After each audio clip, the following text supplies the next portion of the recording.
47% поскапи зеленчукот за една година според податоците на Државниот завод за статистика. Премногу се стварно зголемени.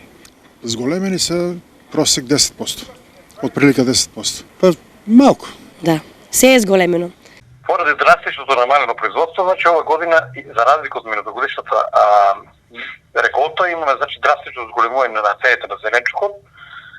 Се движат од 50 па некаде и до 100%, значи покачување за разлика од минатогодишното период. Кои се причините за повисоките цени? Поради климатските промени, изразата долгосушниот период и поради намаленото производство, намалената продукција, ова година имаме многу голем дефицит на зеленчук, што драстично се одрази и на високите цени и удри по стандардот на граѓаните. Освен кај зеленчукот, значителен раст на цените има и кај овошјето кој според ДЗС тие пораснале за 6,8%.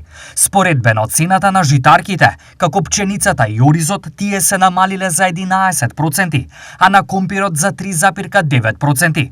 Предходната, а и оваа влада во неколку наврати со различни мерки се обидуваа да го запрат растот на цените кај зеленчукот и овошјето, но и покрај се тие одат нагоре и тоа за огромни речиси 50% кај зеленчукот и скоро 7% кај овошјето.